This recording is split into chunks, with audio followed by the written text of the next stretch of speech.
Mongolia की ठंडी और वीरान पहाड़ियों में, जहां हवा भी किसी शिकारी जानवर की तरह गुर्राती है, वहीं से शुरू हुई एक कहानी जिसने पूरी दुनिया का नक्शा बदल दिया।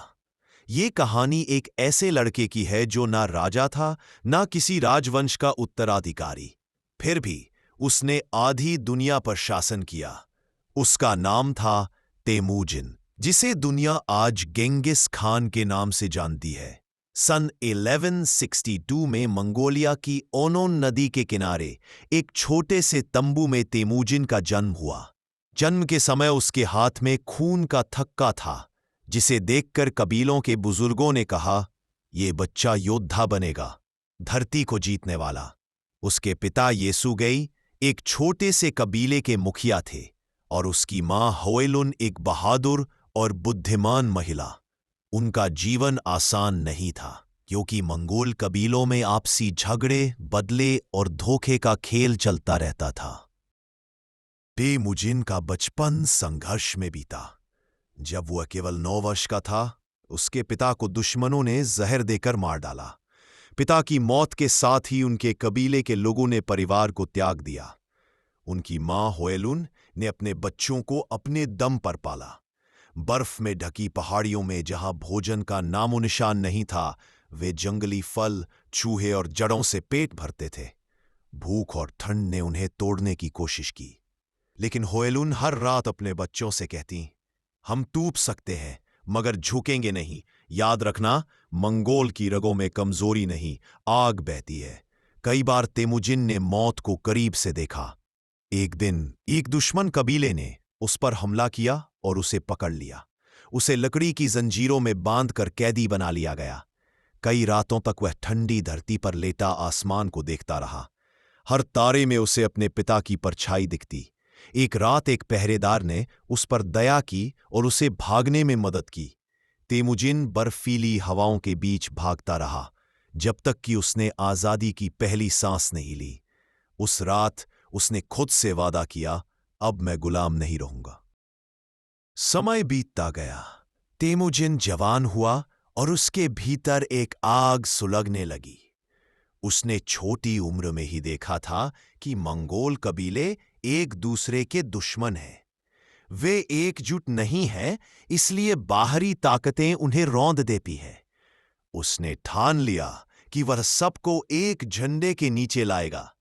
इसी बीच उसकी शादी बोरते नाम की लड़की से हुई, जो उसकी सच्ची साथी बनी। बोरते उसकी आत्मा थी, समझदार, मजबूत और वफादार। लेकिन किस्मत ने उसे चैन नहीं दिया। एक दिन एक दुश्मन कबीले मेरकिट्स ने बोरते का अपहरण कर लिया।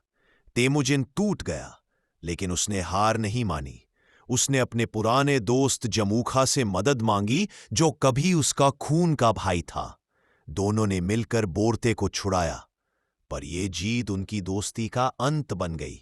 जमूखा शक्ति और परंपरा में विश्वास करता था। उसका मानना था कि नेता वो होता है जो राजवंश में जन्म ले, लेकिन तेमुजिन कहता था, नेता वो है जो अपने लोगों को भूख और डर से निकाल सके, चाहे वो किसी भी खून का क्यों ना हो।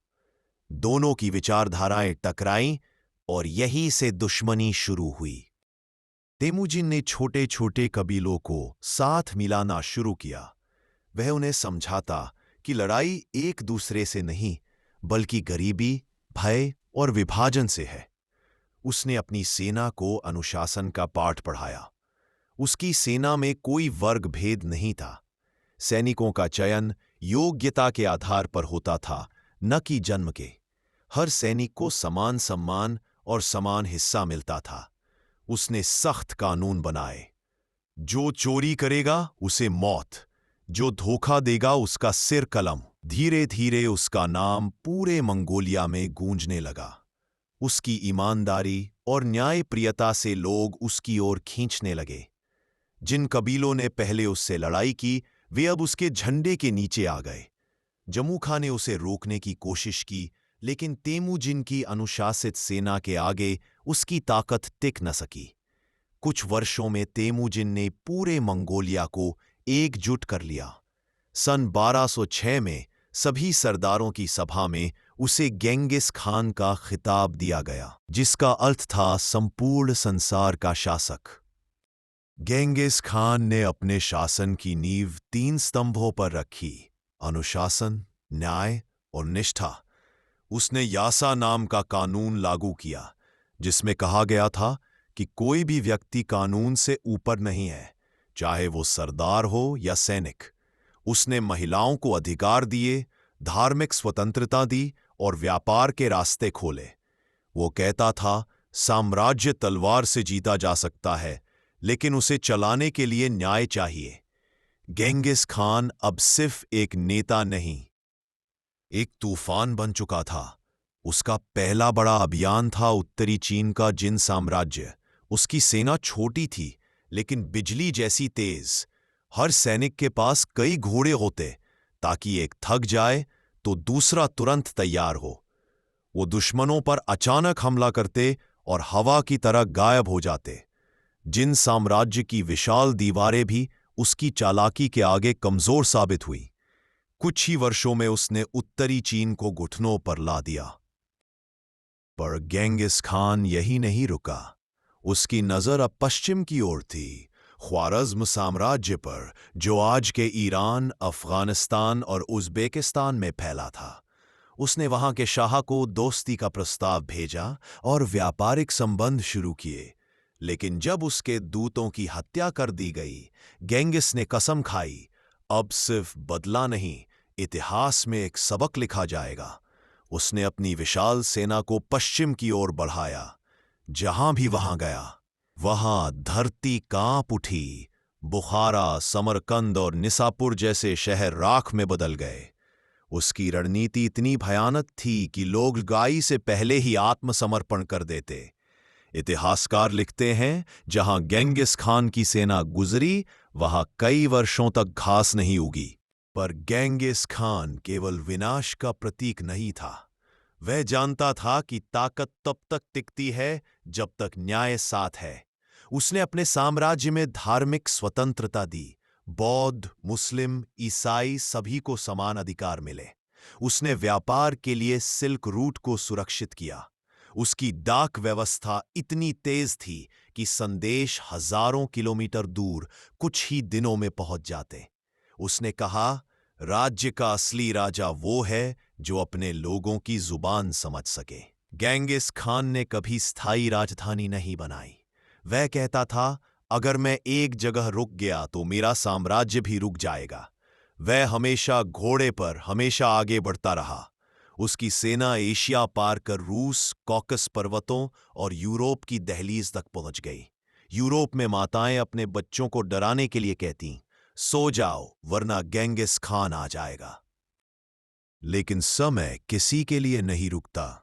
सन 1253 में जब वह चीन के शिया साम्राज्य के खिलाफ अभियान पर था, उसका घोड़ा फिसल गया और उसे गंभीर चोटें आईं। घायल होने के बावजूद उसने अपने सैनिकों से कहा, मेरी मौत की खबर किसी को मत बताना, क्योंकि अगर दुश्मन को पता चला तो हमारी तलवारें कमजोर पड़ जाएंगी। कुछ ही हफ्तों बाद उसने अंतिम सांस ली। कहते हैं कि उसकी अंतिम इच्छा थी कि उसे उसी धरती में दफनाया जाए जहां किसी इंसान का पैर न पहुंचे। जो सैनिक उसके शव को लेकर गए, वे कभी वापस नहीं लौटे। आज तक किसी को नहीं पता कि गेंगिस खान की कब्र कहाँ है। उसकी मौत के बाद भी उसका साम्राज्य जीवित रहा। उसके बेटों और पोतों ने उसकी विरासत को आगे बढ़ाया। उसका पोता कुबलाई खान चीन का सम्राट बना और युआन राजवंश की स्थापना की। गेंगिस खान का साम्राज्य इतिहास का सबसे बड़ा साम्राज्य बना, जो एशिया से लेकर यूरोप तक फैला हुआ था। गेंगिस खान को कई लोग निर्दयी विजेता कहते हैं, लेकिन उसके भीतर एक दूरदर्शी शासक था। उसने साबित किया कि अगर एक व्यक्ति अपने लोगों में एकता और अनुशासन भर दे, तो असंभव भी संभव हो जाता है। वह जानता था कि डर पर काबू पा लेने वाला इंसान ही सच में आजाद होता है। मंगोलिया की धरती आज भी उसकी कहानी सुनाती है। जब वहां की ठंडी हवा बहती है तो ऐसा लगता है जैसे किसी घोड़े की टांपें गूंज रही हो। शायद वह अब भी कह रहा हो, मैंने दुनिया को जीता क्योंकि मैंने पहले खुद को जीता। इतिहास ने उसे विजेता कहा, लेकिन असल में वह मानव इच्छा शक्ति का प्रतीक था। एक ऐसा व्यक्ति जिसने भूख, दर्द, धोखा और अपमान सब कुछ झेलकर यह साबित किया कि असली शक्ति तलवार में नहीं बल्कि विश्वास में होती है। गेंगिस खान चला गया, पर उसका नाम अमर हो गया। वह अब भी उन सभी के दिलों में जिंदा है जो असंभव को संभव करने का साहस रखते हैं।